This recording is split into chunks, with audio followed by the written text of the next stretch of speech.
Rule of law पे हमला नहीं सहेंगे, नहीं सहेंगे, नहीं सहेंगे। मुस्लिमों पे हमला नहीं चलेगा, नहीं चलेगा, नहीं चलेगा। योगी मोदी जान ले तेरी बारी आई है, तेरी बारी आई है। बढ़िया बिस्तर बांध ले तेरी बारी आई है, तेरी बारी आई है। मुसलमानों पे हमला नहीं सहेंगे, नहीं सहेंगे, नहीं सहेंगे। संविधान पे हमला नहीं चलेगा, नहीं चलेगा, नहीं चलेगा।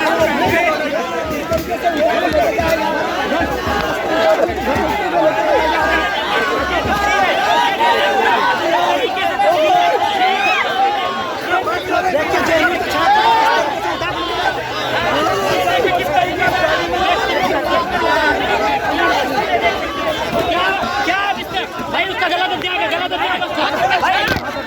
ले लो ले लो ले लो।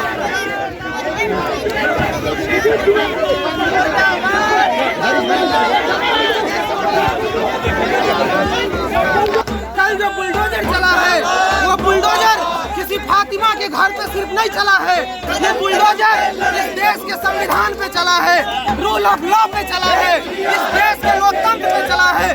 हम ये कह देना चाहते हैं इस देश के अंदर संविधान है, बाबा साहब का बनाया हुआ संविधान है, सदियों संघर्ष से जीता हुआ, सदियों संघर्ष से हासिल किया हुआ आजादी हमारे हाथ में है, जिस आजादी में आरएसएस बीजेपी का शामिल था।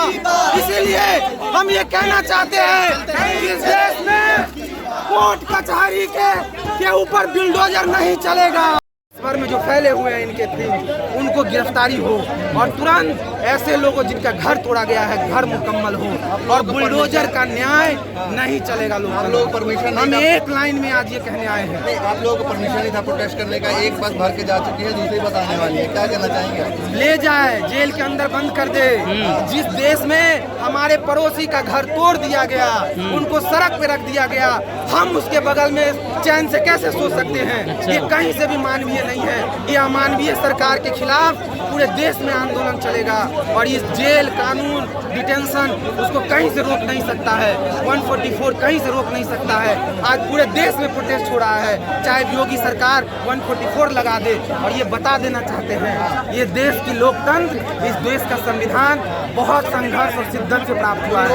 इसे आप इतने आसानी से आप नहीं तोड़ सकते, इसे आप खत्म नहीं कर सकते। कानून भरोसा नहीं, आपको नहीं लगता कानून की तरफ से जो है सजा मिलेगी? नुपुर शर्मा पे कानून की सजा हम देखते हैं किसी दिल्ली के अंदर मात्र कमेंट कर देने की वजह से रतन लाल को रातों रात उठा लिया जाता है। इस देश के अंदर सोशल मीडिया पे कुछ भी ऐसा लिख दीजिए उस पे तुरंत उठा लिया जाता है। लेकिन नुपुर शर्मा जिसने नेशनल टीवी पे प्रवक्ता बन करके बीजेपी के इतने बड़े और इतना बड़ा वाहियात बात कहा है और उस पर कार्रवाई नहीं हो रही है, तो आप ही बताइए कि क्या ये लॉ, क्या ये इनका कानून, क्या ये इनका पुलिस न्याय कर रही है इस देश के साथ? नहीं कर रही है। यही बात हम लोग कह रहे हैं। बीजेपी तो खुद ही कह रहे हैं कि ऐसे लोग हमें एक्सेप्ट नहीं है, 36 लोगों की लिस्ट बनाई है। कार्रवाई करे, कहने से नहीं चलेगा। और बुलडोजर रोक के बुलडोजर राज, हम कह रहे हैं सिर्फ नुपुर शर्मा का मामला नहीं है, बुलडोजर राज की स्थापना हो रही है। ये सबसे खतरनाक है, ये सबसे खतरनाक है कि इस देश का कानून कोर्ट ये न्याय देगा, बुलडोजर न्याय नहीं देगा। ये बात हम लोग साफ साफ कहने आए हैं। आपने कह रहे ना कोर्ट न्याय देगा, तो वो यही कह रहे हैं अगर कोर्ट पे भरोसा अरे रखना तो चाहिए। कहिए ना, उनसे पूछिए कि बुलडोजर क्यों चला रहे हैं, उनसे पूछिए। आप लोगों को अगर एक्सेस मिलता है इन लोगों के नेताओं को तो उनसे पूछिए कि बुलडोजर का न्याय कहाँ एक्सेप्टेबल है। मैं ये कह रही हूँ कि आज कोर्ट को ये चीज़ को साफ देखना है कि इट्स अ पैटर्न। ये कोई आइसोलेटेड केस नहीं है कि आज लगा कि आफरीन फातिमा का घर जो है ये बिल्डिंग प्लान के बिल्कुल खिलाफ है तो आज बुलडोजर पहुँच गया। नहीं, ये एक पैटर्न है। पहले उनके घर में उनके फादर को एक्यूज बनाया गया, उनकी प्रोफाइलिंग की गई, उसके बाद उनके घर के और सदस्यों को, उनकी मदर को, उनकी बहन को डिटेन किया गया, मीडिया में कार्रवाई की गई कि ये तो मास्टरमाइंड है, इसीलिए हम ये सब कर रहे हैं। जितना यहाँ पर जितना हल्ला गुल्ला हुआ ये इन लोगों ने कराया है। और उस जस्टिफिकेशन के बाद वहाँ पर बुलडोज़र एज अ पनिशमेंट पहुँचता है, एज अ वेपन सरकार के हाथ का वो वहाँ पहुँचता है और ये इलीगल कार्रवाई करता है। और ये कोई आइसोलेटेड इंसिडेंट नहीं है। 1 महीने पहले दिल्ली के अंदर 16 अप्रैल को हमने देखा था, जहांगीरपुरी के अंदर ये हुआ था। जहांगीरपुरी जहाँ पर 10 अप्रैल को क्लैश हो रहा है, क्लैश बोला गया, लेकिन वहाँ पर भी पूरा जो मॉब आया, वहाँ पर हमला हुआ, वहाँ लड़ाई हुआ, कम्युनल टेंस वहाँ पर माहौल है। वहाँ पर north Delhi municipal corporation bulldozer लेके पहुँचता है। वहाँ पे जितने भी गरीब मुसलमान हैं, जो वेंडर्स है, स्ट्रीट वेंडर्स, उनके कियोस्क, उनके छोटे छोटे जो उनकी दुकानें हैं, उस सब को तोड़ दिया जाता है, उनके सामानों को जब्त किया जाता है। इनफैक्ट जब हम बाद में वहाँ गए तो हमने देखा कि वो सारे लोगों के पास सर्टिफिकेट ऑफ वेंडिंग है, जो उनकी स्ट्रीट वेंडर्स एक्ट में उनको यही उनकी पहचान पत्र है। तो वो कोई ऐसा नहीं था कि वो कोई इंक्रोचर थे।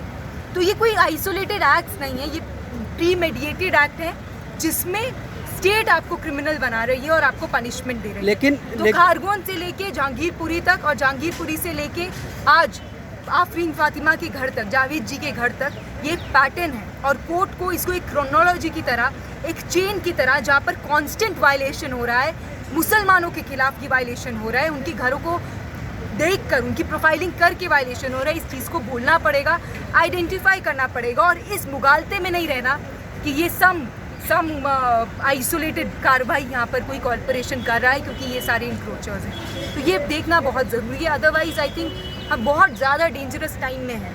कल को किसी के भी घर के बाहर कोई बुलडोज़र पहुँच जाए, कोई उसको नहीं रोक पाएगा। इसीलिए इसको नया नॉर्मल नहीं बनने देना चाहिए। एक सवाल ये उठता है कि जब इस तरीके की कोई कार्यवाही होती है और बुलडोज़र चलाए जाते हैं, बुलडोज़र चलाए जाने के बाद एक तरीके का थॉट प्रोसेस जो है लोगों के दिमाग में नॉर्मलाइज करने की कोशिश है कि ये प्रोटेस्टर्स ही तो थे, यही तो पत्थरबाज थे इसीलिए तो उनका घर तोड़ा जा रहा है। और समाज में ये चीज़ जो है स्थापित भी कहीं ना कहीं हो रही है कि प्रोटेस्टर्स के घर को अगर तोड़ा जा रहा है तो क्या गलत है। तो इसकी भरपाई, इसका खामियाजा हम कैसे आने वाले समाज को देखना पड़ेगा। ये यार देखिए, यही बात बहुत साफ है। अगर आज किसी को ये लग रहा है कि ये सिर्फ मुस्लिम प्रोटेस्टर्स के घर के ऊपर ये हो रहा है, वो पत्थर मारते हैं, वो मास्टरमाइंड है, उनके घर से ये लिटरेचर मिला, वो लिटरेचर मिला, वो देश के खिलाफ बातें करते हैं और इसीलिए अगर उनके घर की को तोड़ दिया गया है बिना प्रोसीजर को फॉलो किए तो ये ठीक है। अगर आप इस बात से आज आप सोच रहे हैं कि ये सही बात है, ये कभी हमारे घर तक नहीं पहुंचेगा, तो मैं एक बात बता दूं कि ये कहीं ना कहीं आपकी डेमोक्रेसी को और आपकी कोर्ट की पावर को इरोड करता है, ख़त्म करते जाता है। आपको दिखेगा भी नहीं, लेकिन दीमक की तरह जो पावर है ना कोर्ट की, वो जो समाज में इस्टेब्लिश्ड है, वो ख़त्म हो जाएगी।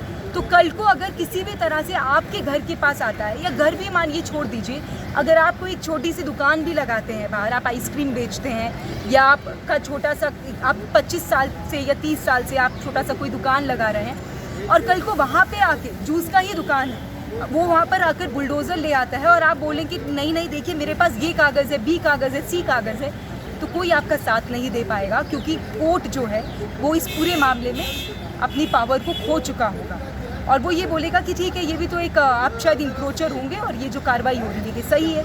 तो मेरा बस यही कहना है कि एक लोकतंत्र में अगर किसी का भी राइट का वायलेशन हो रहा है तो ये नहीं है कि आपके राइट्स जो है वो सुरक्षित हैं।